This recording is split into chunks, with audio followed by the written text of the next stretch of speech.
Hey guys, so it's time to go ahead and make a quick little look here. The LG Optimus L9 versus my Apple iPhone 4S. So I made a video like this comparing it against the iPhone 5, against the iPhone 4. Now it's the time to go ahead and take a look at the iPhone 4S, which is a little bit more expensive than the iPhone 4. It's 100 more bucks. 100 more bucks. I mean 100 more bucks compared. So that's something that is interesting. Is the 4S worth it? Is the 4S worth it? If you can pick up the Optimus L9 for, I mean, you can kind of pick up two Optimus L9s for the price of an iPhone 4S in my country.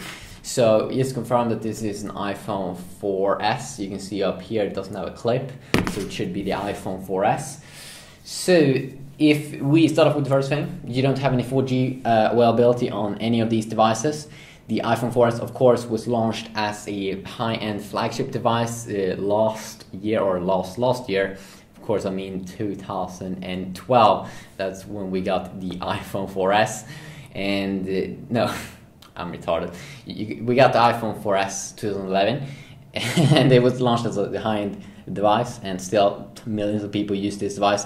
The Optimus L9 is now being launched as a mid-range device, actually being set in the price range at lower than what the iPhone or what the Galaxy S2 costs. So it's interesting. If we look at the specs, so no 4G on any of these variants. The iPhone 4 has a little bit more heavier weight to it, 140 grams. Compared to the 120 grams here on the Optimus L9. You get an IPS LCD display on both, but this one is an LED backlit LCD display, so text looks so much better on this 3.5-inch screen here with an amazing resolution of 960 x 640, which is making the pixels per inch to be amazing, also 330 pixels per inch, so amazing reading experience. Even though the screen is small, amazing reading experience.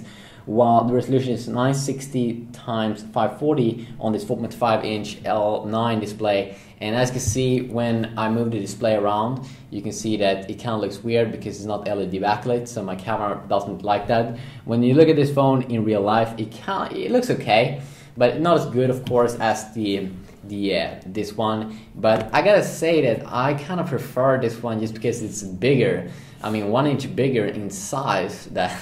That is something, you know. That's what she said. That is something. You get Gorilla Glass, kind of first generation here on the 4S, while you get Gorilla Glass 2 here on the Optimus L9. So should provide some better protection on the front.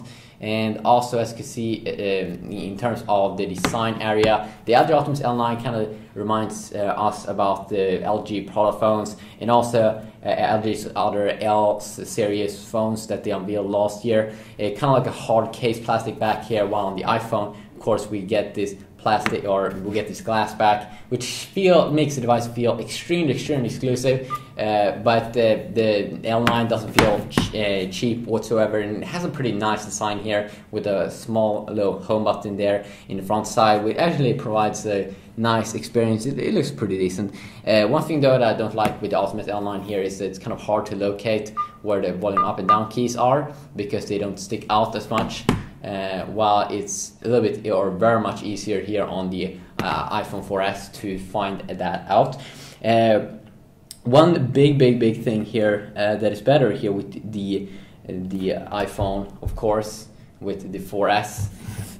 Yes, it's expensive, but it has a 5-megapixel camera that is pretty decent actually when you take pictures, or actually it is amazing when you take pictures compared to the Optimus L9, which only contains a 5-megapixel camera and a VGA front-facing camera, even though you get a VGA front-facing camera on both these two devices. And then also, yes, you get some effects here because it's Android.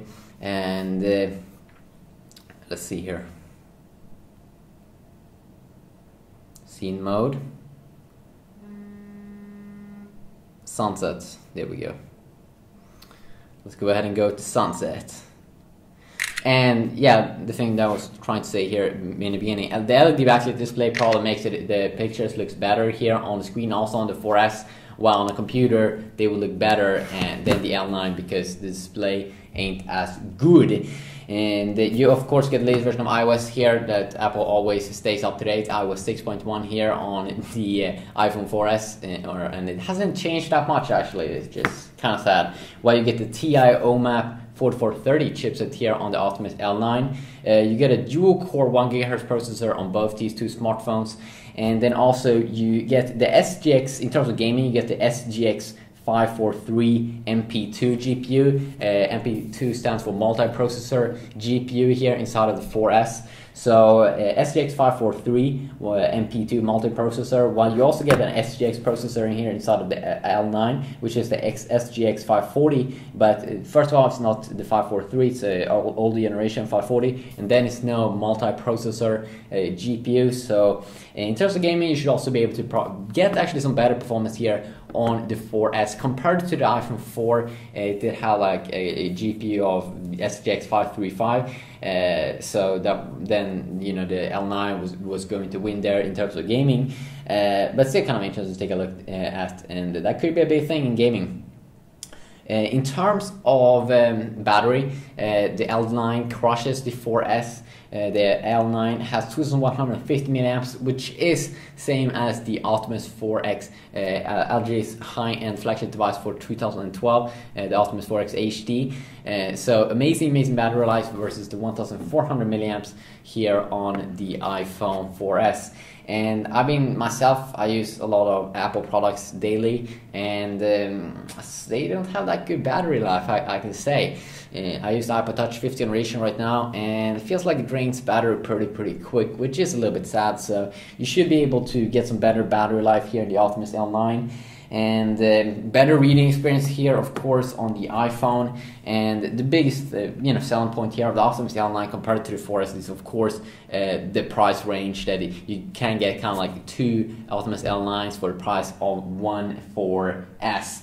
And I really think that that is one of the big things with the Optimus L9. And then also, you get widgets, it's Android, but it's only Android 4.0 for RCS. Hopefully we will get the latest version of Android 4.1 Jelly Bean being unveiled for the L9. Also, it has an amazing battery, which is the same kind of milliamps, a little bit more actually than the Galaxy S3. So in that way, it's kind of extremely affordable. Then one very bad thing about the Optimus L9, it could be the biggest bad thing about it, is that sure, you can have an SD card, sure, you can remove the battery on the back, but the internal storage is only 4 GB. Ouch! So if you're going to be a gamer, I would rather pick the 4S actually.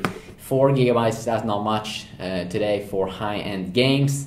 And it's kind of sad actually. It's kind of sad because when you buy an SD card, many games in the Play Store, you can't install them on the SD card. But if you take a lot of pictures and videos, sure, it could be very great, and it's an extremely affordable device if you take a lot of pictures and videos and so forth. Why would you pick an iPhone though? Well, let's say you have a lot of Apple products at home. You value memory a lot. You don't want to mess around with stuff. You just want to have simple menus. It's better for the Apple guys, and also the better screen. It could feel a little bit more exclusive, or it feels actually exclusive when you hold it like this, but when you use the device like this, the device could go around a little bit like this. Not as much as the Nexus 4 though, and just because it's a little bit more heavy here, it doesn't move around that much. So I have to think that you can have a glass back here if the device is heavy. So quickly a video comparing the Optimus L9 versus the iPhone 4S. Hope you enjoyed. Peace.